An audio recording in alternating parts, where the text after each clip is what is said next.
ዛሬ በልባችሁ ላይ ዘላለማዊ እውነትን የሚጽፍ የእግዚአብሔር የመንፈስን ክብር መስማት እንጀምራለን። መንፈስ ቅዱስ እውነትን በልባችሁ ላይ ማተም ይጀምራል። ታውቃላችሁ፣ አንድ እውነት ማወቅ አለብን። በመንፈስ ቅዱስ በልባችን ላይ የእግዚአብሔር እውነት እስካልተመዘገበ ወይም እስካልታተመ ድረስ እውነት የሚባለው ነገር ጋር መድረስ አንችልም። ኢየሱስ ክርስቶስ እንደዚህ አለ፣ እኔ የምናገረው ቃል እውነት ነው፣ መንፈስ ነው። እኔ የተናገርኩት ቃል እውነት ነው፣ ከዛ መንፈስ ነው አለ።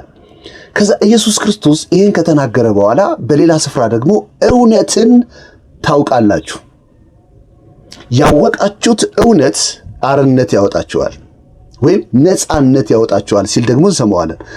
እውነትን ታውቃላችሁ፣ ያወቃችሁት እውነት አርነት ያወጣችኋል። ስለዚህ ዛሬ ሰው እርግጠኛ የሆነ አርነትና ነፃነት ጋር መምጣት እንዲችል የእግዚአብሔር እውነት የሚባለው ነገር ጋር መምጣት አለበት።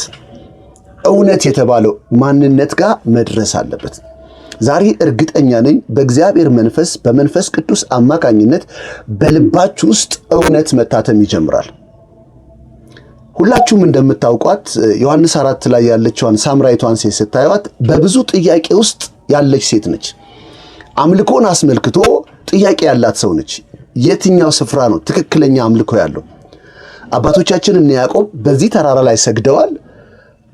አይሁዶች ደግሞ ይመጡና እግዚአብሔር የሚመለከው በኢየሩሳሌም ነው፣ እግዚአብሔር እንዲመለክ ትእዛዝ የሰጠው በኢየሩሳሌም ነው ብለው አንዱ ፈጣሪ የት ነው የሚመለከው የሚል ጥያቄ ውስጥ ነው ያለችው። እና ይቺ ሴት እውነቱን ብታውቅ ማምለክ የምትፈልግበት ትክክለኛ መረዳት ትፈልጋለች። ትክክለኛ እርግጠኛነት ማወቅ ትፈልጋለች። እና ይህን ጥያቄ ብትጠይቅ ማንም አይመልስላትም። አይሁዳዊ ብትጠይቀው በአይሁዳዊነቱ ድጋፍ ኢየሩሳሌም ነው መስገድ ያለብሽ ማምለክ ያለብሽ ይላታል። ሳምራዊ ብትጠይቀው ደግሞ ይኸው አባቶቻችን በዚህ ተራራ ሰግደዋል፣ አምልከዋል፣ እግዚአብሔር ተቀብሏቸዋል፣ ስለዚህ ትክክለኛው ይሄ ነው ይላታል። እውነትን የሚነግራት በዚህ ውስጥ የተሰወረውን ጥያቄዋን የሚመልስላት ሰው አልነበረም። አንድ ቀን ግን ሁላችሁም ታሪኩን እንደምታውቁት ኢየሱስ ክርስቶስ ቀርቧት እያወራ እያለ የተሰወረው የግል ምስጢሯን እየገለጠ ሲመጣ ነቢይ እንደሆነ ስታስተውል አንድ ነገር አለች። ቆይ እስቲ እግዚአብሔር አባቶቻችን በዚህ ተራራ ነው እግዚአብሔር የሚመለከው ብለውናል፣ እናንተ አይሁዶች ደግሞ በኢየሩሳሌም ነው ትላላችሁ፣ የቱ ነው ትክክል ብላ ጠየቀችው። ከዛ ኢየሱስ ክርስቶስ በጣም ድንቅና እውነት የሆነ የአምልኮን ስርዓት በልቧ ላይ ሲያትም እናያለን። ከዛ እንደዚህ አላት፣ በዚህ ተራራም ወይንም በኢየሩሳሌም የማታመልኩበት ጊዜ ይመጣል። ስለዚህ ኢየሱስ አንድ ነገር ሲነግራት ታያላችሁ። በዚህ ተራራም ወይም በኢየሩሳሌም የማታመልኩበት ጊዜ ይመጣል፣ አሁንም ሆኗል። አሁን ተመልከቱ ምን እንዳላት። እግዚአብሔር መንፈስ ነው። አሁን ለአምልከው የምትዩ አምላክ መንፈስ ነው። መንፈስ ከሆነ በሁሉ ስፍራ ባንዴ ይገኛል። መንፈስ ከሆነ እዚህ ጋር ነው እዛ ጋር ነው ማለት አትችይም። መንፈስ ከሆነ በዚህ አቅጣጫ ነው በዛ አቅጣጫ ነው ማለት አይቻልም። ስለዚህ እግዚአብሔር መንፈስ ነው። የሚያመልኩትም በመንፈስና በእውነት ሊያመልኩት ይገባል። አየህ፣ አሁን የአምልኮ እውነት በመንፈስ ቅዱስ በእናንተ ውስጥ እንዲታተም የተፈለገው እውነት እግዚአብሔር የሚመለከው መንፈስ በሆነ ማንነታችሁና በዛ በመንፈስ ምክንያት በሆናችሁት እውነት ውስጥ ነው ማምለክ የምትችሉት። አብ ደግሞ እንደነዚህ ያሉትን በመንፈስና በእውነት የሆኑትን አብ እንደነዚህ ያሉትን ይሻል። አብ እንደነዚህ ያሉትን ይፈልጋል። ስለዚህ አሁን እግዚአብሔርን ማን ነው ማምለክ የሚችለው ሲባል ኢየሱስ ክርስቶስ የነገረን ድንቅ እውነት በመንፈስና በእውነት የሆኑት ማንነታቸው በመንፈስ ቅዱስ ቦርን አጌን ያደረገ በመንፈስ ቅዱስ አዲስ ፍጥረት ሆኖ የተፈጠረ በመንፈስ ቅዱስ የእግዚአብሔር ልጅ ሆኖ የተፈጠረ በመንፈስና በእውነት አብ እንደነዚህ ያሉትን ይሻል፣ በመንፈስ የሆኑትን ይሻል። ስለዚህ እናንተ አዲስ ፍጥረት የሆናችሁ ዳግም የተወለዳችሁ የእግዚአብሔር ልጅ የሆናችሁ ከመንፈስ ቅዱስ የተወለዳችሁ ሰዎች እናንተ እግዚአብሔርን በመንፈስና በእውነት ሆናችሁ ማምለክ ትችላላችሁ። በመንፈስና በእውነት ሆናችሁ ማምለክ ትችላላችሁ። ይሄ ብርሃን በጌታ በኢየሱስ ስም አሁን በልባችሁ ላይ እንዲሆን ጸልያለሁ። መንፈስ ቅዱስ ይህን ቃል እየሰማችሁ እያለ እውነተኛ አምልኮ ከናንተ ውስጥ የሚፈስ ከናንተ የሚፈልቅ እውነተኛ አምልኮ እግዚአብሔር እንደሚሻ መረዳት ትጀምራላችሁ። እውነተኛ አምልኮ መንፈስ ከሆነ ማንነት የሚመነጭ ነው። መንፈስ ከሆነ ማንነት የሚፈልቅ ነው እግዚአብሔር የሚቀበለው አምልኮ እንጂ በዛ ስፍራ ወይም በዚህ ሰፈር ወይም በዚህ ሰዓት ወይም በዚህ ቀን ተብሎ በተባለው ስፍራ አይደለም። አብ እንደነዚህ ያሉትን ይሻል፣ በመንፈስና በእውነት የሆኑትን። ዛሬ ብዙዎቻችሁ ድምፄን እየሰማችሁ እያለ እግዚአብሔርን ማምለክ ትፈልጋላችሁ፣ ለእግዚአብሔር መገዛት ትፈልጋላችሁ። ግን የሆነ አቅጣጫ አሰልጥኗችኋል፣ የሆነ የምትሰሩትን ሥራ አሰልጥኗችኋል። እርካታ የላችሁ።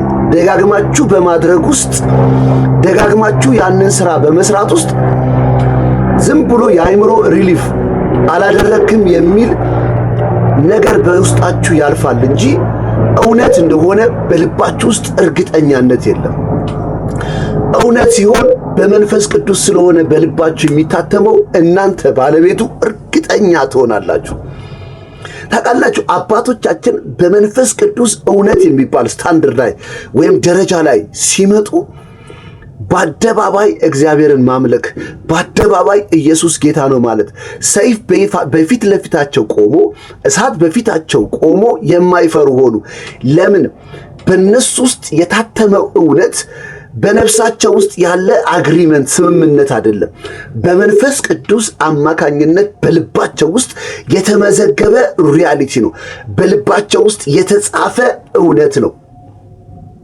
ለዚህ ነው ኢየሱስ እውነትን ታውቃላችሁ፣ ያወቃችሁት እውነት አርነት ያወጣችኋል። ዛሬ በእውነት እላችኋለሁ እግዚአብሔርን በትክክለኛ በሆናችሁት ማንነት ማምለክ ትጀምራላችሁ። እግዚአብሔር ደግሞ እንዲመለክ የሚፈልገው እግዚአብሔር መንፈስ ነው። ሊያመልኩት የሚገባ በእውነትና በመንፈስ ሊያመልኩት ይገባል። አብ እንደነዚህ ያሉትን እንዲያመልኩት ይሻል። ዛሬ ይህንን የአምልኮ እውነት መንፈስ ቅዱስ በልባችሁ ላይ ይጻፈው። ይህንን የአምልኮ እውነት በልባችሁ ላይ መንፈስ ቅዱስ በጌታ በኢየሱስ ስም ያትመው። ለዚህ ቆሎ ሕጌን በልቦናችሁ እጽፈዋለሁ እናንተ ትጽፋላችሁ አይልም። የሰው ሐሳብ ውጫዊ ድርጊታችሁን ለመቀየር ምክንያት ሊሆን ይችላል። በውስጥ የሆነው ሪል ማንነታችሁን መቀየር የሚቻለው ግን በመንፈስ ቅዱስ የሆነ መልእክት እናንተ ጋር ሲደርስ ነው። ዛሬ እርግጠኛ ነኝ ከአንደበቴ የሚወጣው ቃል በመንፈስ ቅዱስ አማካኝነት በልባችሁ ላይ እውነት ላይ እንድትቆሙ ያደርጋችኋል። በእውነት እንድታመልኩት ምክንያት ይሆናችኋል። ታውቃላችሁ፣ እስኪ አንድ ኤክስፒሪየንስ ልንገራችሁ፣ በራሳችሁ የተማራችሁት ኤክስፒሪየንስ። በመንፈስና በእውነት ስትሆኑ፣ በመንፈስና በእውነት በሆናችሁበት ጊዜ አንዳንዴ ሳታውቁት ከየት እንደመጣ የማታውቁት ዝማሬ ከነፍሳችሁ ከውስጣችሁ ሲፈስ ታዩታላችሁ። ሳታውቁት እያለቀሳችሁ ራሳችሁን ታገኙታላችሁ።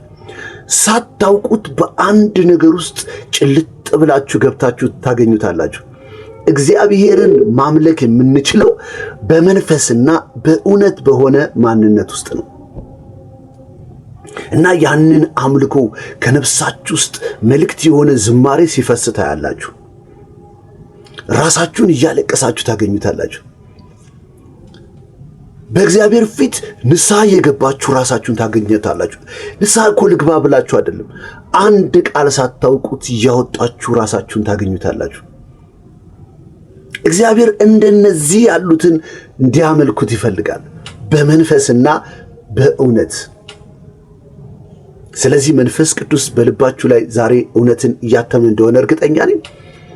እግዚአብሔርን በእውነት ማምለክ የምትችሉበት ስታንዳርድ ጋር የእግዚአብሔር መንፈስና ክብር እያመጣችሁ እንደሆነ እርግጠኛ ነኝ። እግዚአብሔር ዘመናችሁን ይባርክ። በጣም ወዳችኋለሁ። ፓስተር ይስሐቅ ሻሎም።